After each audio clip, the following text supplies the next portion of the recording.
राधे दोस्तों, कैसे हो आप सब। आज की कहानी है बहू के पैर। जहाँ तक हो सके वरुण और तनु में प्यार पनपने ही मत दो। जिसे सुनकर वंदा जी पूरी तरह से सास पने पर आ जाती है। अब आगे पढ़िए। घर आने के बाद भी वंदा जी के दिमाग में कोई न कोई खिचड़ी पक रही थी। आखिर ऐसा क्या करे वो कि जिससे वरुण और तनु में प्यार पनपे ही ना पाए। इसीलिए जब घर से मेहमान रवाना हुए तब वंदा जी ने स्मृति जी को घर पर ही रोक लिया। सुमिति जी ने वंदा जी को कुछ समझाया और दोनों अपनी योजना पर अमल करने लगी। आज वरुण और तनु की सुहाग रात थी। वरुण के कमरे को फूलों से सजाया गया था। वंदा जी ने खुद अपनी बेटी मीनू को भेजकर तनु को तैयार करवाया था। रात को तनु कमरे में ही थी। इधर मीनू और वरुण के बीच हंसी ठिठोली चल रही थी कि वंदा जी की अचानक जोर से चिल्लाई, हाय राम, मैं तो मर गई। अचानक से सब लोग वंदा जी के कमरे की तरफ भागे तो देखा तो वंदा जी जमीन पर पड़ी हुई है। उन्हें देखते ही वरुण और मीनू एक साथ बोले, मम्मी क्या हुआ। इससे पहले कि वंदा जी कुछ कहती सुमिति जी बोली, अरे भाभी का पैर फिसल गया है और वो गिर गई, शायद मोच आई हो। देखो जरा। नहीं नहीं जीजी, मोच तो नहीं आई है, पर कमर में बहुत तेज दर्द हो रहा है। हाय, मुझसे तो खड़ा भी नहीं होते बन रहा। बेटा वरुण, जरा सहारा देकर उठा तो सही। आखिर वरुण ने सहारा देकर वंदा जी को उठाया और कराहती हुई अपनी माँ को बिस्तर पर लेटाया। हाय, मेरी कमर में बहुत दर्द हो रहा है, कोई मालिश कर दे तो अच्छा हो। इतने में मीनू बोली, मम्मी आप परेशान ना हो, मैं आपकी मालिश कर देती हूँ। अरे नहीं नहीं, हमारे में बेटियों से ये सब नहीं कराया जाता। जब घर में बहू है तो बहू ही करेगी। आज वो तेरी माँ की सेवा कर देगी और यही तेरी माँ के पास सो जाएगी, स्मृति जी ने कहा तो वरुण और मीनू एक दूसरे की शक्ल देखने लगे, पर कर क्या सकते थे। आखिर मीनू तनु को बुलाकर लाई। तनु ने आकर वंदा जी की कमर की मालिश की। उसके बाद उनके पैर दबाने लगी। रात काफ़ी हो चुकी थी, इसीलिए वरुण कमरे में जाकर सो गया और तनु वंदा जी के साथ उनके कमरे में। लेकिन रात को वंदा जी को खर्राटे भरते हुए और आराम से सोते हुए देखकर तनु के मन में यही बात आ रही थी कि कहीं सासू माँ नाटक तो नहीं कर रही। दूसरे दिन सुबह वंदा जी कर्राते हुए ही जैसे तैसे कमरे के बाहर आई और हॉल में आकर सोफे पर बैठ गई। वहीं तनु को पहली रसोई की रस्म के नाम पर सुमिति जी ने काम पर लगा दिया। बिल्कुल भी मौका नहीं दे रही थी कि वरुण तनु आपस में बात कर ले। खाना खाते समय भी कहीं से कहीं तक नहीं लग रहा था कि वंदा जी को दर्द हो रहा है, बल्कि बैठी बैठी वो तो तनु के काम में मीन मेख निकाल रही थी। अभी वो मीन मेख निकाल ही रही थी कि इतने में मीनू ने कहा, क्या मम्मी, आपकी बातों को सुनकर कहीं से भी नहीं लग रहा कि आपकी कमर में दर्द है। कहीं बहू के आते ही आप भी टिपिकल सास की तरह नाटक तो नहीं करने लगी। मीनू ऐसा कहकर जोरों से हंसने लगी। सबकी नज़रें अपनी तरफ देखकर वंदा जी सिहरते हुए बोली, हाँ हाँ, जिसको लगती उसी को पता चलता है। अब तू भी मेरा मजाक बना ले। अरे मम्मी, मैं तो मजाक कर रही थी, क्यों बुरा मान रही हो। जब तनु घर के काम से फ्री हुई तो वंदा जी वरुण को बोली, मुझे तो डॉक्टर के पास लेकर चल। मुझे तो बहुत दर्द हो रहा है। इतने में ईश्वरलाल जी ने कहा, अरे मैं ले चलता हूँ, वरुण को क्यों परेशान कर रही हो?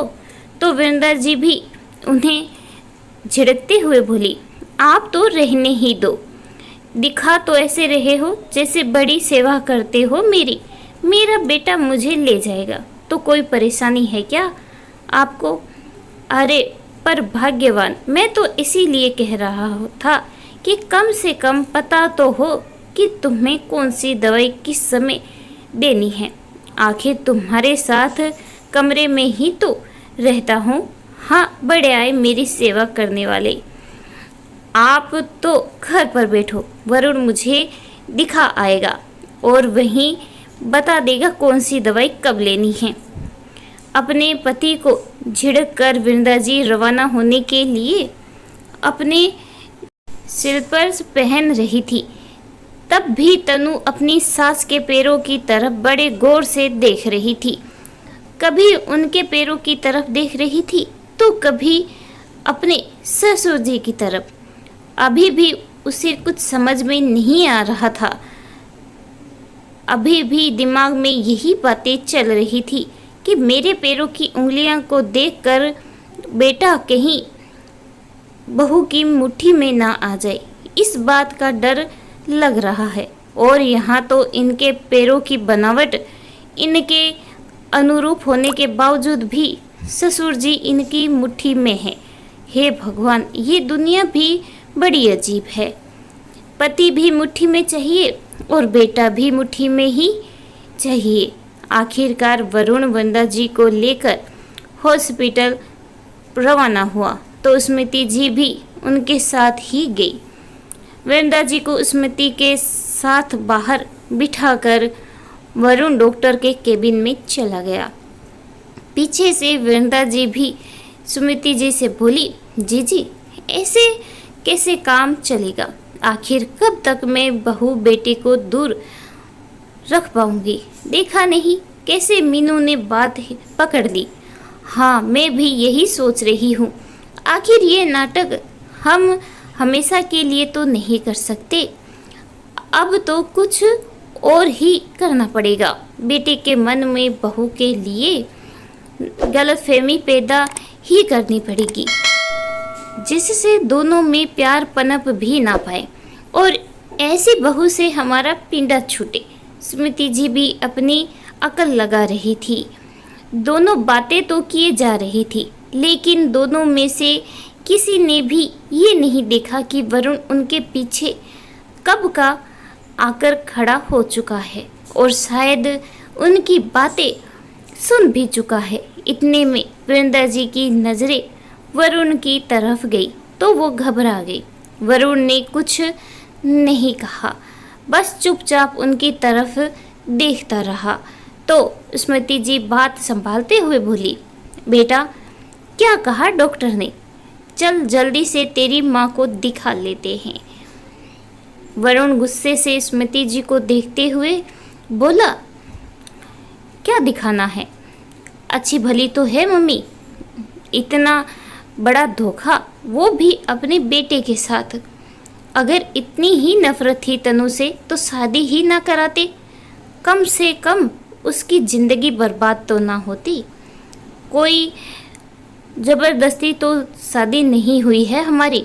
वृंदा जी से पहले बोलते ना बना, फिर खुद को संभालते हुए गुस्से में बोली, तो और क्या करती मैं? शादी से पहले अगर उसके पैरों की उंगलियां देख लेती तो कभी ना करती शादी मैं तेरी उससे। उस समय तो ठंड के कारण जुरा पहनकर आ गई अपनी कमी छुपाने के लिए, और अब मेरे बेटे को मुझसे छीन रही है। तुझे अपनी मुट्ठी में कर हमारा घर बर्बाद कर देगी। वरुण को अपनी माँ की सोच पर बहुत गुस्सा आ रहा था। ये कैसी बात कर रही हो मम्मी?